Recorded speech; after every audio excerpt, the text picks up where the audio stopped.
एक बार की बात है, राधोगढ़ गांव के पास एक नदी बहती थी। खेती के साथ साथ पीने के लिए भी उसी नदी का पानी इस्तेमाल होता था। उस नदी में एक चुड़ैल रहती थी। वो कुछ दिनों से लोगों को पानी नहीं भरने देती थी और बहुत परेशान करती। एक दिन, ए कमला, तूने मेरी चोटी क्यों खींची? पगला गई है क्या विमला? मैं भला तेरी चोटी क्यों खींचूंगी? झूठ मत बोल, यहाँ हम दो ही तो हैं। अरे अरे, वो देखो, हमारी मटकी का पानी कौन गिरा रहा है? रास्ते में उन्हें भुवन मिला, जो बैलों को पानी पिलाने नदी लेकर जा रहा था। क्या हुआ?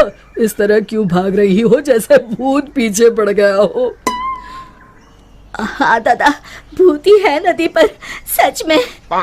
भक, मैं ही मिला चुहल करने के लिए। दरन हो गई जिनैया मैं कैसी करूं। अरे क्या हुआ, ये बैल पानी क्यों नहीं पी रहे हैं? और मेरी धोती कौन खींच रहा है? कहीं भूत भागो रे। इसी तरह एक दिन रामू वहां से जा रहा था। उसने देखा बीच धारा में एक औरत बड़े आराम से बैठी हुई है। ए, तुम वहाँ क्यों बैठी हो? अरे बाहर आ जाओ, मरना है क्या? उसने पलटकर आदमी की तरफ देखा और फिर जोर से हंसी। तुझे मारना है कहकर हाथ बढ़ाना शुरू किया। वो तेजी से गिरते पड़ते गांव की तरफ भागा और गांव आकर लोगों को बताया। हाँ, उस दिन मेरे बैलों को पानी भी नहीं पीने दिया उस चुड़ैल ने। हमारी मटकी का पानी गिरा दिया था। लगता है हमें ये गांव छोड़ना ही होगा। बिल्कुल सच कहा भुवन, मेरा भी यही मन है। गांव के सब लोगों ने गांव छोड़ने का निश्चय कर लिया। भुवन बेटा, हो गई तैयारी? हाँ काका, हो ही गई समझो।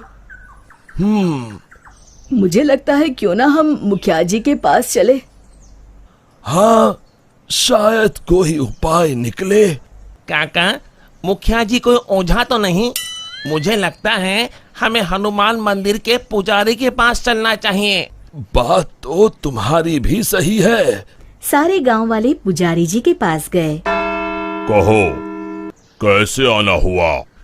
हाँ पंडित जी, हम नदी वाली चुड़ैल के आतंक से परेशान हैं। आए दिन उसका आतंक बढ़ता ही जा रहा है।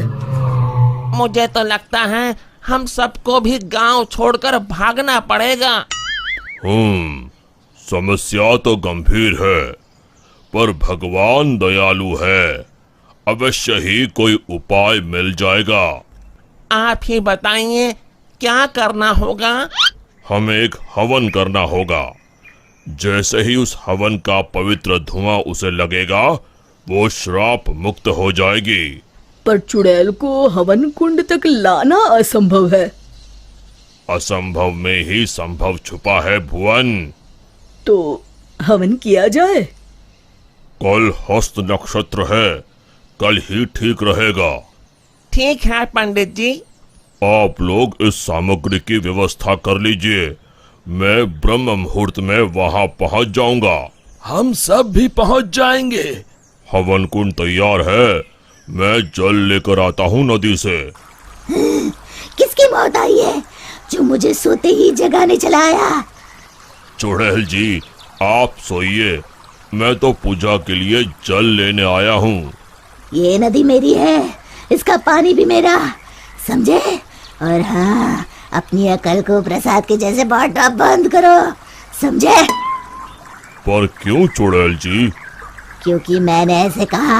अब चुप, एकदम चुप। चुड़ैल जी, क्यों ना एक शर्त लगाई जाए।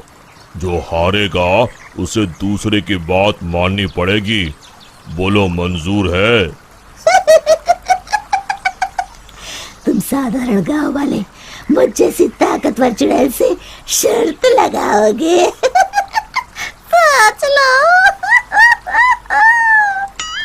चुड़ैल जी, पहले शर्त सुन तो लो। जितना तो मुझे ही है, फिर भी बता ही दो। अभी हम यहाँ नदी पर हवन पूजन कर रहे हैं, आपको उसमें आना होगा। उसके बाद हम सब गांव छोड़कर चले जाएंगे। और नहीं आई तो ऐसे ही रोज तुम्हारी नींद में खलल डालेंगे। ठीक है, पर मेरी एक शर्त है, मुझे कोई मंत्र सुनाई नहीं देना चाहिए। मैं पूजा में भाग नहीं लूंगी। ठीक है चुड़ैल जी, आप बस वहाँ बैठिएगा। चलो। गांव वाले चुड़ैल को देखकर डर गए, पर पुजारी जी ने इशारा किया तो वो शांत होकर बैठ गए। जैसे ही पंडित जी ने आखिरी आहुति आग में डाली और धुआं चुड़ैल की तरफ गया, वो जलने लगी और जोर जोर से चीखने लगी।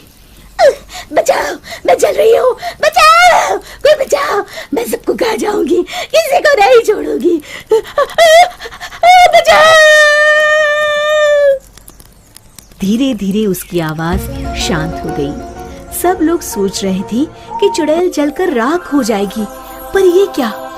उस डरावनी चुड़ैल की जगह पर एक खूबसूरत परी खड़ी थी। वो मुस्कुराते हुए बोली, मैं एक परी हूँ। एक शाप के कारण मुझे चुड़ैल बनना पड़ा। आज आपके कारण मैं शाप मुक्त हो गई हूँ। अब मैं परी लोग जाऊंगी। उससे पहले एक वरदान देना चाहती हूँ। मांगो, क्या मांगती हो? अगर कुछ देना है तो ऐसा वरदान दो कि इस नदी का पानी कभी न सूखे। तथास्तु कहकर परी उड़ गई। फिर सब खुशी खुशी रहने लगे। शिक्षा, समस्या की जड़ तक पहुंचे बिना हार नहीं मानना चाहिए। ड्राइवर बहू राशि की शादी एक कैब ड्राइवर से होती है। उसके 2 बच्चे और सास। बड़े ही प्यार से जिंदगी चल रही होती है कि एक दिन राशि, मैं काम पर जा रहा हूँ। किसी चीज की जरूरत हो तो फोन कर देना, शाम को लेते हुए आऊंगा। हाँ हाँ जा, और कभी माँ से भी पूछ लिया कर कि कोई जरूरत है कि नहीं। अरे माँ, तेरी भी जरूरत का तो वो ख्याल रखती है ना। पति काम पर चला जाता है। तभी राशि की ननद आ जाती है। अरे वाह नीतू, तू कब आई? और नंदोई जी कहाँ हैं? भाभी, वो तो नहीं आए, लेकिन मैं आ गई कुछ दिनों के लिए। जरा मायके का सुख भी तो ले लूं। अरे हाँ हाँ बैठ, मैं चाय लेकर आती हूँ। भाभी, आप सबका कितना ख्याल रखती हैं। सबको आपके जैसे ही भाभी मिले। राशि मुस्कुराकर वहां से चली जाती है।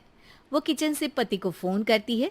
पति, जो उस वक्त कैब चला रहा होता है, फोन उठाता है। क्या बात है राशि? अगर कुछ जरूरी नहीं तो बाद में बात करें, मैं कैब चला रहा हूँ। अरे वो नीतू आई है, तो शाम को आते वक्त कल्लू हलवाई के समोसे ले आना। शादी से पहले उसे बड़े पसंद थे ना। ओ ठीक है ठीक है। वो राशि से बात कर ही रहा होता है कि सामने एक खंभे से उसकी कार टकरा जाती है। वो बेहोश हो जाता है। ओहो, पता नहीं क्यों बिना कुछ बोले ही फोन काट दिया। थोड़ी ही देर में कुछ लोग राशि के पति को लेकर घर आते हैं। उसका एक्सीडेंट हुआ होता है और पैर पर चोट लगी होती है। मैडम, इनका एक्सीडेंट हुआ है। डॉक्टर ने 6 महीने बेड रेस्ट को बोला है। राशि रोने लगती है। सभी घर वाले पति के सामने आ जाते हैं। अरे गलती मेरी थी, मुझे ड्राइव करते वक्त फोन नहीं लेना चाहिए था। नहीं जी, मैंने ही तो आपको फोन किया था, गलती मेरी थी। जो होना होता है वो तो होता ही है भाभी। अब पछताने से क्या होगा? अरे लेकिन अब घर कैसे चलेगा? मैं अकेला कमाने वाला था, किसी तरह तो घर चला रहा था। रोज की कमाई रुक जाएगी तो बच्चे कैसे पलेंगे? मैं कुछ मदद कर दूंगी भैया, इनसे भी बात कर लेती हूँ। अरे नहीं नहीं, तू बेटी है इस घर की, तुझसे पैसे लेना अच्छा नहीं लगेगा हमें। तो क्या करेंगे, भूखे तो नहीं मरेंगे ना। तू औरत होकर कर क्या सकती है, और मेरी भी उम्र हो चुकी है। वैसे आप लोगों को एक बात बोलूं, अगर बुरी ना लगे तो? हाँ हाँ बोलो ना। भाभी, आप तो इतनी अच्छी ड्राइव कर लेती हो, कैब क्यों नहीं चलाती? भैया की कैब को कुछ दिनों तक आप ही चला लो। अरे नहीं नहीं, इससे अच्छा तो हम लोग भूखे ही मर जाए। नीतू को माँ की बात पर गुस्सा आ जाता है। माँ तुम चुप रहो, करना तो कुछ है नहीं, बस बैठ कर दुनियादारी देखो। समाज नहीं आएगा तुम्हारे बच्चों को खाना खिलाने। राशि को थोड़ी हिचक होती है, लेकिन नीतू की बातों से उसे हौसला मिलता है। अगले दिन सारी फॉर्मेलिटी के बाद राशि तैयार हो जाती है कैब चलाने के लिए। पति भी राशि को कैब ड्राइवर के कपड़ों में देखकर खुश होता है। राशि घर से बाहर निकलती है कि पड़ोसन बोल पड़ती है। अरे देखो देखो कैसे पैंट शर्ट कस के निकली है कैब चलाने। हाँ भाई, कोई औरत को कैब चलाते देखा है कभी?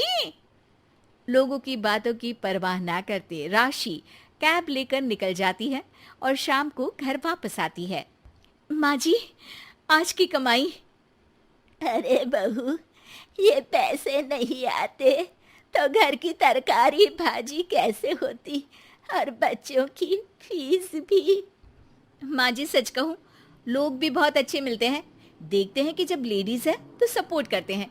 आज तो एक मीडिया वाले ने मेरा इंटरव्यू भी ले लिया। मैंने तो कह दिया, जब औरतें रॉकेट चलाकर चांद पर जा सकती है तो मैं कैब क्यों नहीं चला सकती। जीती रहे बहू, भगवान हर घर में तेरे जैसी बहू दे, जो घर की जिम्मेदारियों के साथ बाहर का बीड़ा भी उठाने योग्य हो।